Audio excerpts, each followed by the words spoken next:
Hello, good morning, everyone. Thank you for joining us today for our webinar titled Master D5 in 10 minutes. So my name is Mustafa. I'm a sales manager here at D5. Today we have an exciting session planned for you where we'll cover how D5 can transform your visualization process and help you win more projects with stunning visual. I'm having with me Jeffrey, our sales engineer. He will be doing the demo and so moving forward, so to give you a quick overview of what we'll be covering today, so we're doing a quick introduction, a brief introduction to D5 Render and its key features. 10 minutes from 0 to 10, Jeffrey, our sales engineer, will walk you through a live demo showing how to create professional grade renders in just 10 minutes. We're talking about key takeaways. We'll summarize the main benefit of using D5 and how we can improve your workflow. Then a Q&A and lucky draw. So after the demo, there will be a Q&A session where you can ask any questions you may have. We'll also be conducting a lucky draw for some exciting prizes. Thank you. So moving forward, so now let's dive into what makes D5 Render stand out. So D5 is a powerful yet easy to use rendering software tool to help architects, designers, and visualizers create like high quality visual faster than ever before. So here are some top benefits of using D5. Like superior visualization quality, enhanced early stage conceptual design, clearer communication of design intents, and efficient workflow, and of course, cost efficiency. Moving forward. So this is some common challenges with rendering a solution that we have from our client, like steep learning curve. All the tools are too complex and difficult to master. Now they want to achieve like high quality visuals, so results often fail to meet the desired result that the company is looking for or the client. Workflow takes too long. Achieving high quality outcomes require excessive time and effort. And also limited asset library, so lack of reliability in producing consistent, professional result. Moving forward. So thank you, everyone. So Jeff will be doing now, I will hand it over to Jeff for the demo. So if you have any question, we'll have a Q&A session after that. So Jeff, you have the floor. Great, thank you, Mustafa. Let me get started by going ahead and sharing my screen.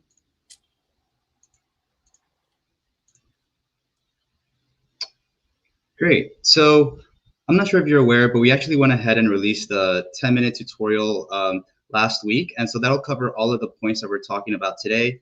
And within that video link, you'll also have access to the FBX file so that you can import it into your projects and follow along. So to get things started, we're just going to go into our import button here, and we're going to direct ourselves to the FBX file. So let's just go ahead and import that into our project. And so as you can see here in the imported tab, we can see our FBX file. So we'll just go ahead and drag it into our scene. And as a general rule of thumb, every time I import a new model into D5, I always like to go ahead and hit this sync coordinates button. And so that'll ensure that my model is placed exactly in the exact same coordinates as my modeling software. And so now that we have our model in our scene, we can go ahead and start to orientate our camera. So let's just go ahead and hit F8. And so by hitting F8, you'll toggle between perspective and 2-point perspective. And so 2-point perspective is generally better for architectural rendering. So I'll just leave it at 2-point. And then I'll also want to make sure to set my focal length at 30 millimeters. And so that'll get us some good visual clarity here. So now we can go ahead and start to zoom into our scene by using our WASD keys. And another thing I like to do is just go ahead and hit walk, just so that I can get that eye level. And I'll just zoom in a little bit. And once I have that desired look, I can go ahead and save this to my scene list. And so now that it's saved in my scene list, whenever I maneuver my project or change the location of the camera, I can always go back to that scene 1 and pick up where I left off. So now that I have my camera exactly where I want it to be, I can go ahead and start to apply some materials. So to apply materials, it's pretty simple. All you need to do is just hit M to bring up your asset library. And then from here, you're just clicking on your material and then clicking on your surface. So I'll pick it here. And so right off the bat, there's a few things we want to fix here. So if you'll take a look here at this corner, you'll see that the material is kind of repeating. It's covering a lot of area right now. So in order to resolve that, we'll just go ahead and set this to custom material. And now we can scroll all the way to the bottom until we see UV randomizer. So if we click on that, you'll see that that problem resolves itself.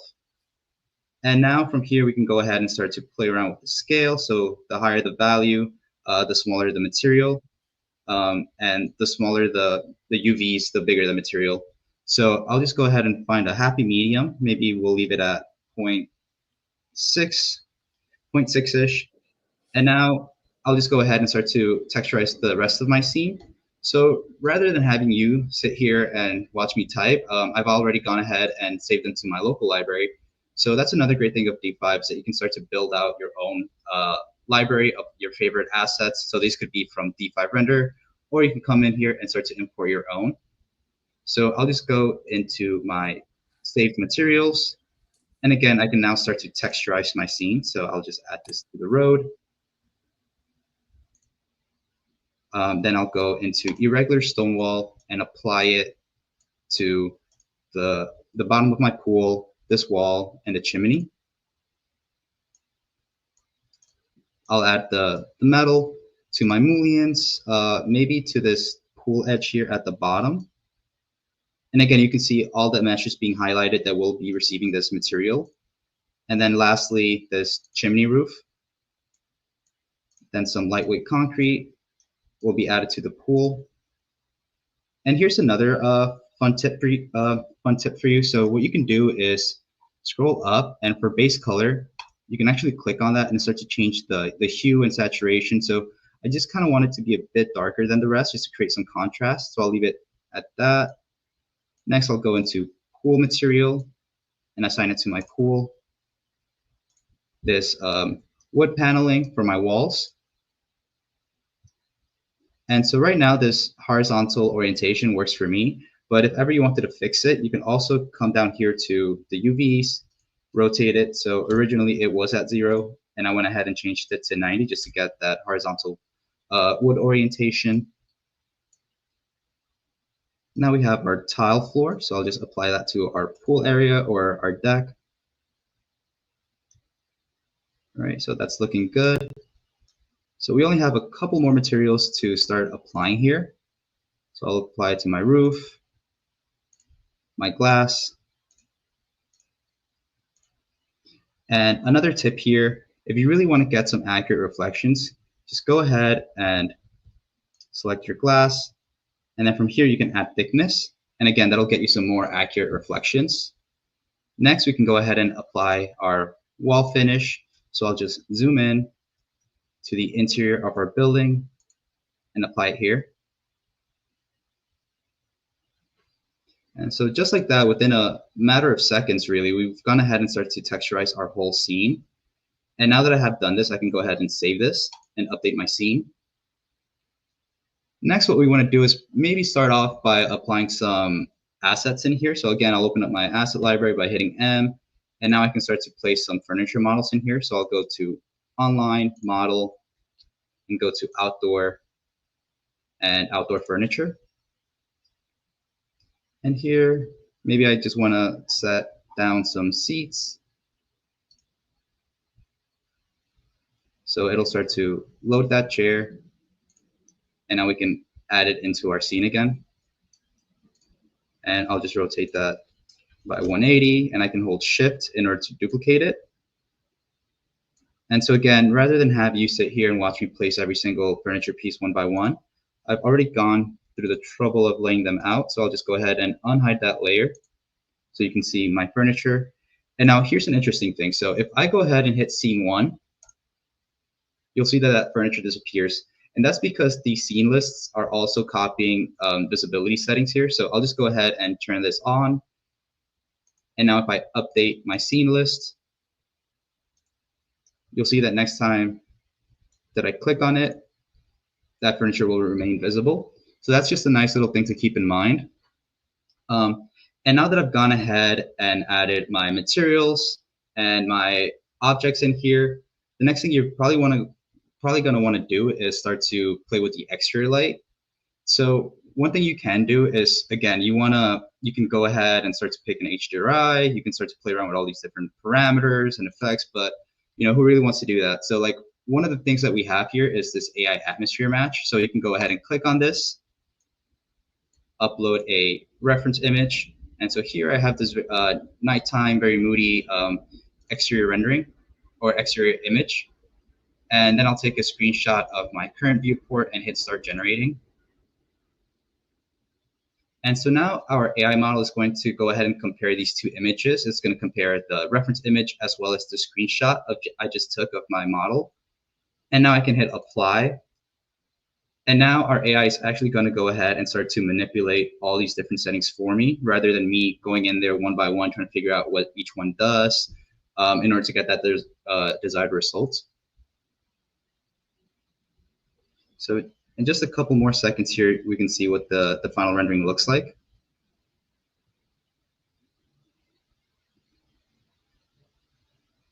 Right, so here are the final results. And again, this AI feature really does a good job at giving you a starting point. So we can always go in here and start to manipulate it further. So maybe I want to lower the color correction intensity, and maybe I want to add some more weathering effects like rain or fog in order to get it that really moody look and feel to it. So if I'm on a tight deadline and I don't even have time for all of that, the other thing you can do is go into your D5 curated. And from here, we have a bunch of different presets that D5 provides to you. And so you can think of these as filters for your images. So I can just go ahead and double click on a few of them in order to test them out, see which one best showcases or which one showcases my project the best. And between the three of these that I just clicked on, I think I really like exterior day. It's really giving us some nice shadows coming in here. So I think I'll stick with that. And before doing anything further, again, I just want to make sure to update my scene so that it saves all the changes that I just made. And from here, it's still a pretty empty scene. So I think moving on, I'll want to start adding some foliage elements in here. And so again, that's pretty simple to do from D5 Render. So let me just go into objects to see all the different objects in my scene. And I'll start off by hitting this scatter button, selecting my material, and I'll select this area back here and hit create. And now from here, I'll just go ahead and open up my global scatter presets. And from here, we have a few different options to choose from. And so since we're attaching some grass elements to this back area, maybe we'll do some wildflower patch, some more unkept grass for the background. So that'll start downloading. And as soon as that's done, I can click on it again.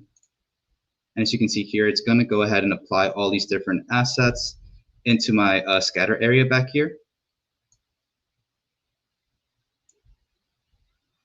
And again, like the advantage of this is that you're not manually having to create all these different assets and placing them in your surface or having to brush them in as you would in the past. And so now that we have these grass elements in the background, I can start to apply them to the front as well. So I'll do select materials, and I'll select this grass area here or this lawn area.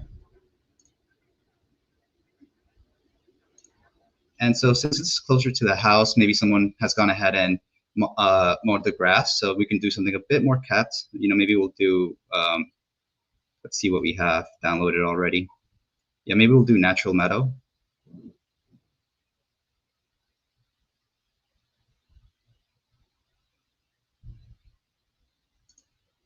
And so since it is a larger scatter area, it might take a little bit longer, but I don't think we should be waiting here too long. So yeah, here are the results. And even now, this road, I can already see that it's tiling. So let me just fix that real quick. And again, we'll want to change it to custom and UV randomizer. And that should have resolved our issue here. All right, so let's go to scene 1 to see what that looks like.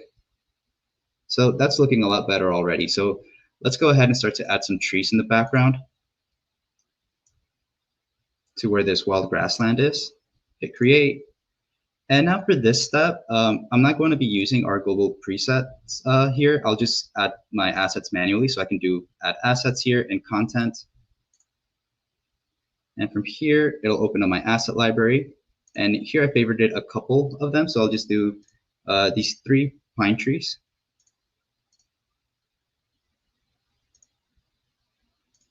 All right. So that's looking really good right now. So the other thing I want to address is just this empty area back here. So I just want to fill that out. And in order to do that, I'll just go ahead and do a foliage path. And first, it'll ask me to create that path in the background. So let me just add it here. Oh, sorry, it's actually asking me to select my asset first. So I'll do this larger pine tree. And now I can start to draw it in.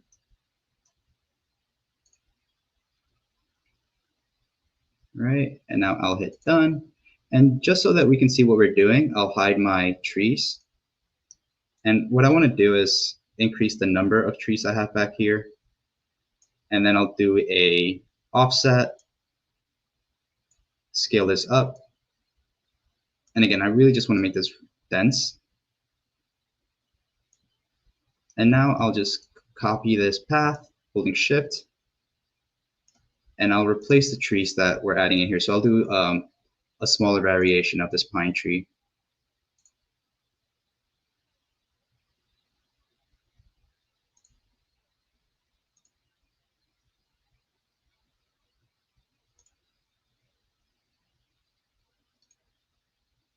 Okay, so we've added those pine trees here. Let's just go ahead and reduce the offset size, as well as the overall size of this tree. And let's bring it to the front. And now next time we click on our scene, you should see the trees all filled out. And now, yes, we are getting a few areas where you can still see beyond that plane. So we can resolve that really quickly by going into our backdrop plane and adding some of these autumn trees. And so since this is further back in the background, it doesn't need to be too detailed. The only thing I want to make sure I get right is just the color values of this backdrop plane. So as you can see here, this green compared to the actual green of the trees is pretty bright. So I'll just go ahead and open up my eyedropper tool and go into base color. And now I can darken it a little bit just so that it matches that green. So let's see what that looks like. All right, perfect. So we can't see that infinite plane anymore. So I'll just hit T to get that top-down view, click on my trees, and now I'll just drag it in closer, hold shift, and just make sure that it surrounds our whole area here. Actually, let me just do this manually.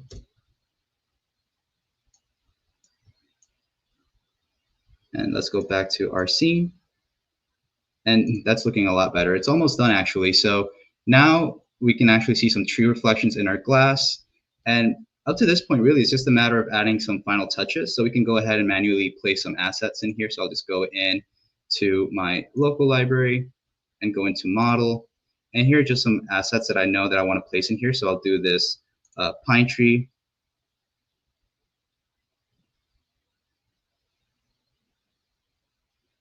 And again, this is a matter of personal preference. So I'm really just placing them where I think these trees kind of frame my house nicely. So something like this looks nice to me. You know, maybe I get something in the foreground, and now I can start to place it a little bit off camera. And one trick I like to do when I'm doing this is selecting all these trees and then just doing a random rotation just to get some more variation.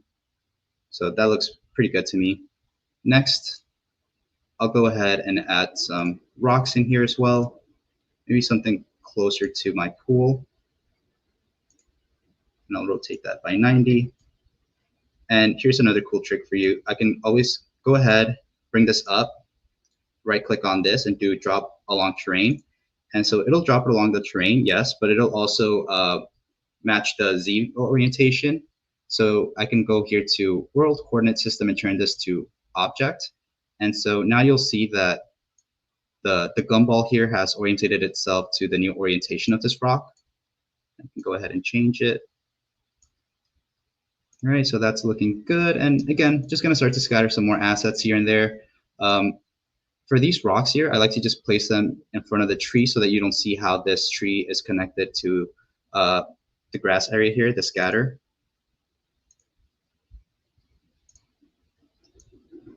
All right, and then lastly, just some shrubs here, sprinkled loosely. So add one here, add one here. And honestly, I think we're looking good. I think we're almost done. All right, so that's looking good. So I'm actually pretty happy with this. I think next steps are just to go ahead and hit render. And here we have a couple different options to choose from. You can choose your preset size as well as the different channels. So if you wanted to take this into post-production, you could do that. You could also go ahead and create a video animation. So creating animations can be a bit daunting at first, but with D5 it's really simple. All you need to do is just go to template and go to camera movement. And then from here, you have a couple different options to choose from. So you can do something like horizontal push. And that camera path has been automatically added to your scene. So if I go to clip 1, you can see that all I did was use push, slide, shot. So I just chose a bunch of different templates and created my cinematic in a matter of seconds.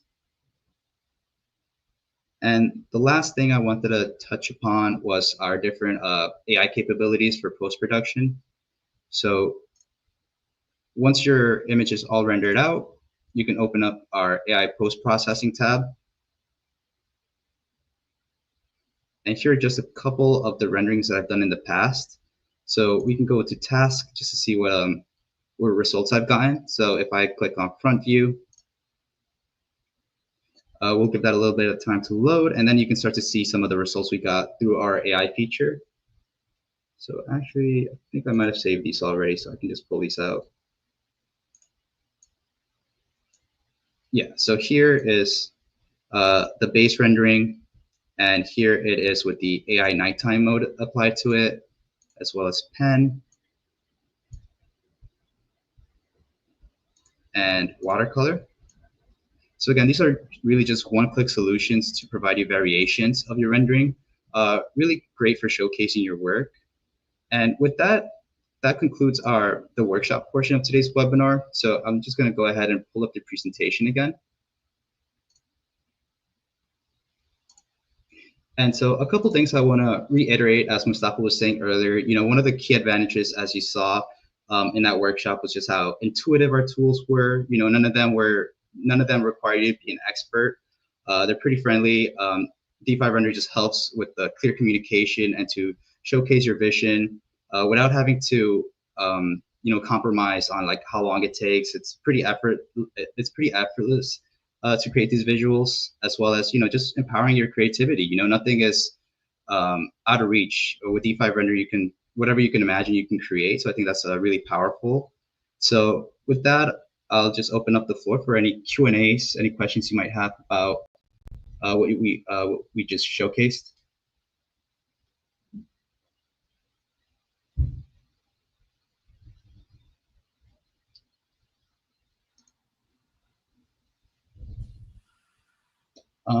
And while we got some questions in, I also want to encourage everybody to scan this QR code. If you're interested in any of the features you just saw, go ahead and scan that QR code, get a 14-day trial of D5 Render Pro, and test them out yourself.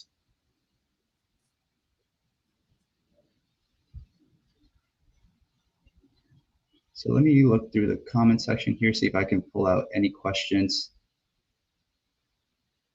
Yeah, thank you, Jay. That was impressive. Like everyone was like, this is like a work of like 4 hours.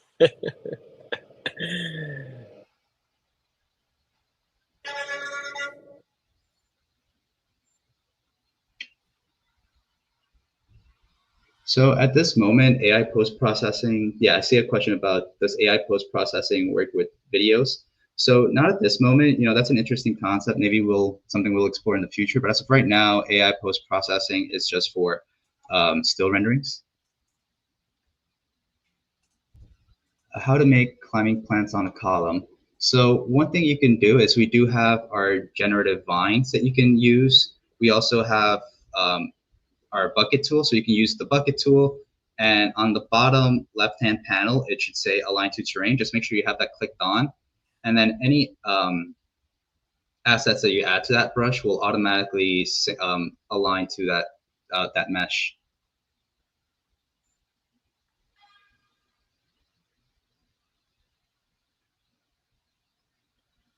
Also, Jeff, like everyone is asking about the 3D model that you provided is corrupted.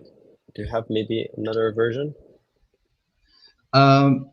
No, so yeah, I do have the FBX file with me. So after this call, we can go ahead and update that link to give you a newer file. Please. Yeah, because I can see a lot of people asking about it.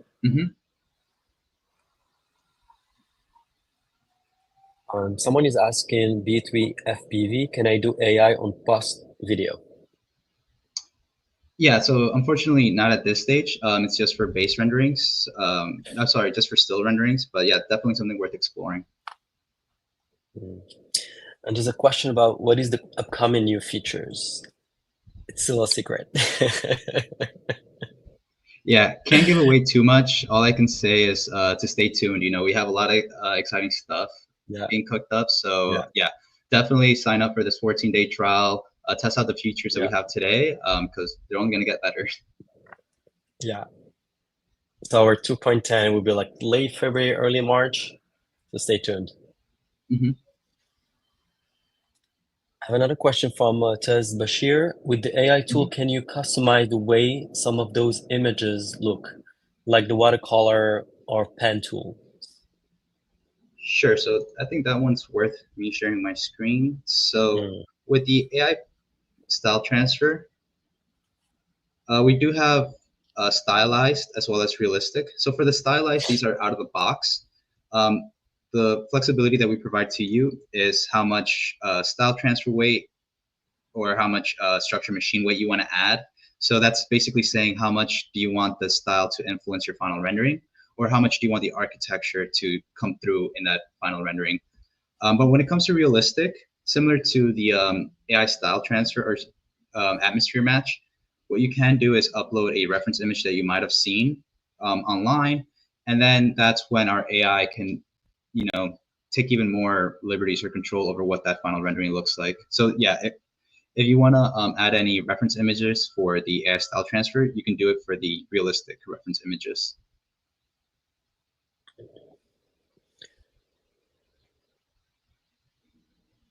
Okay. Is it possible? Someone's asking, is it? Yeah, go ahead. Yeah, sorry. I was seeing someone asking, is it possible to paint a scatter area onto the native D5 terrain? And so that's an interesting one. So if you watched our webinar last time, Andy did go over that. So you can sculpt out your terrain, and then based on the material that you apply to it or that you paint to it, that's how you can start to add your own scatter elements in there. So yeah, I highly suggest you look at that webinar that we just released last month. A question from Divan Vermeulen. So will D5 have something similar to Twinmotion where you can give the client a presenter file where they can roam through the model on their own PC, almost like BIMX? Again, not at this point, but that's also something that's definitely worth exploring, and I'm sure our product team is looking into right now. Okay, CMP Taker. I'm trying to create a photo matching render in D5 Render where I align my 3D model with an exciting photograph to match perspective. That is the question. Brian De La Cruz, does the AI work with backgrounds, imply a change in scenery, cityscape, or forest, or oceanside? Is that easier to just do with asset models? I think that's a matter of what you're most comfortable with, and also, I guess, how tight the deadline is. So you can again, you can do it through 3D models.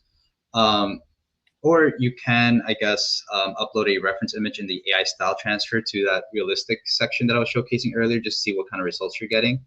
But yeah, and again, you can also use our terrain sculpting effects to get that desired look. But yeah, I think it would probably be a kit bash of all these different workflows. Annabelle La Barbera. So does this works like Enscape? Meaning, will I be able to move the camera around and the asset will move with it? And if I want to edit the 3D model, can it automatically update in D5? So I think the way we resolve that is through our LifeSync plugins. So we do have LifeSync for Rhino and SketchUp and 3ds Max, Vectorworks. So yeah, we have all these different LifeSync plugins that'll align the D5 render camera to your 3D modeling software and make any updates that you make in your 3D modeling software appear in D5 render in real time. Let me look through that question one more time. Oh, yeah. So the second part to this is, yeah, so D5 render is really just one-way traffic. Anything that you do in D5 lives in D5, and that's sort of by design, just so that you're not having to boggle down your modeling software with all these other like visualization assets, you know? So like it's a good separation of church and state, just to make sure you have your model hygiene in place. I have another question for Faris Jawad. Any method to make fur? To make fur? Yeah. Okay. You can try out our so for fur, I think not natively. I think we do have like some workarounds. So maybe one thing you can do is use like the bucket scatter and select grass and then apply to that rug or surface or whatever it might be. And then from there, you can actually maybe change the color of that rug, just to get that furriness. And then it doesn't look so much like grass. So yeah, there are just some workarounds, but not natively as of right now. There's a question at Milson Ernesto. Hi, someone can answer me. D5 render, it's free. We have a community version, which is a little bit limited, but it's free. It's called community version. Use to 3.0 version. Yeah, so as Mustafa mentioned earlier, we're expecting late February, early March. So yeah, stick around. Yeah. When coming real displacement from Daniele Meloni? I think we're definitely doing some advancements on that front. But yeah, something definitely I have to check with the product team about. Question from Fusion Studio. How to improve render quality in D5? Any settings so that image not produce any noise in final image? Yeah, so actually, so we do have our our AI enhancer. And let me go ahead and share my screen. And we also have, if you go to the AI post-processing, if you go here, effect, we actually have a denoising setting here, so you can apply this to your post-produced image.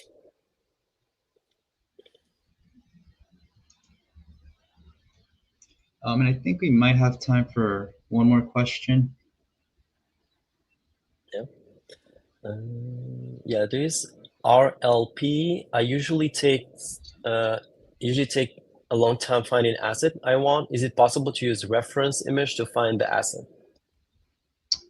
Not at this point, but that's definitely something we're working on optimizing. We're definitely gonna make some adjustments when it comes to that in 2.10, just to make asset finding easier. But no, that's a great question, and I really appreciate everybody's time and just curiosity with asking all these questions. Really, I think showcases just how excited everybody is about the new developments in D5 Render. So I really appreciate that.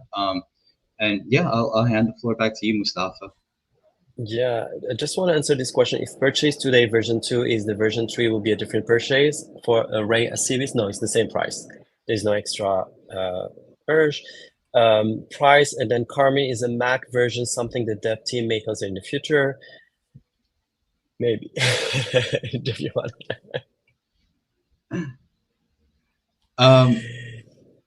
Yeah, so for the Mac version, not as of right now. Again, I think that might be something in the future, but not as of right now. Yeah, great. Well, thank you all for joining us today. So we hope you found this session very valuable and informative as we did. Before we conclude, so we'd love to get your feedback. So please scan the QR code on your screen, like to put up your thought and secure your 14-day trial of D5 Pro. So once again, thank you for your time, and we look forward to hearing from you soon. Have a great day. Thank you. Thanks, everyone. Bye. Thank you.